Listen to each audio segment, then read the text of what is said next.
A man who hides from the modern world is a hard man to find, but eventually the backwoods of Oregon would give up its secret.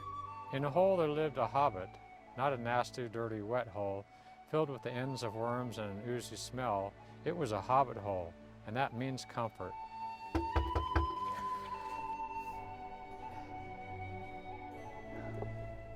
Denham. Hey, how you doing, man? Good, you're a hard man to find. Yeah, come on in. Okay. It's cold out there. Nice doorway you've got here. I guess the good thing is it doesn't take long to give the tour. Yeah.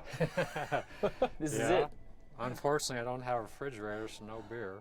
It wasn't always this way. For most of his life, Dan William Price fitted in like the rest of us. Stressful job, large house, mortgage, wife and 2 kids. But the call of the wild was always there and getting louder. I realized that a lot of people buy things and have all this stuff, but I came to the conclusion that they didn't have a lot of time to play with all the toys they were buying. They were mostly working.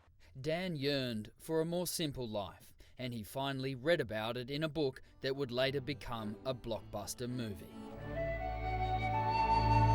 The Shire. Middle Earth.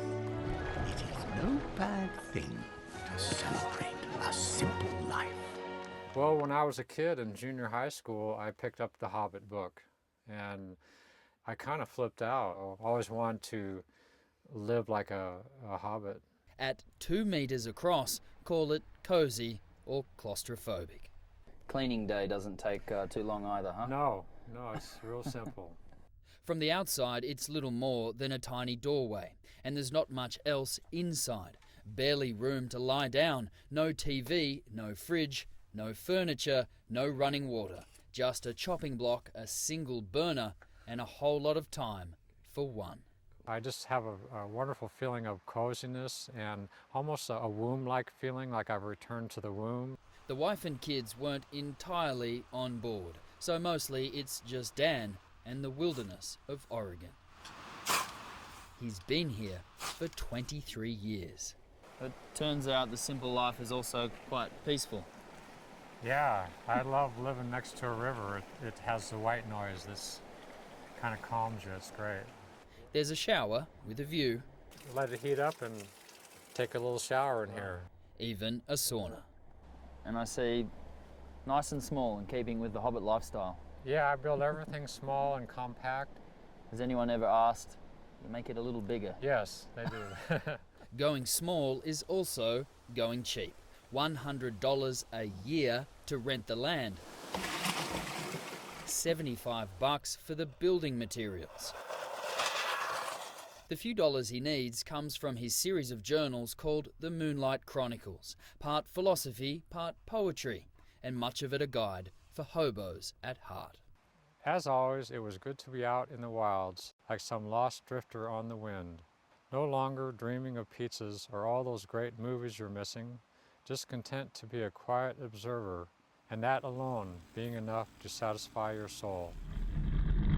When he does leave his personal shire, he gets there when he gets there.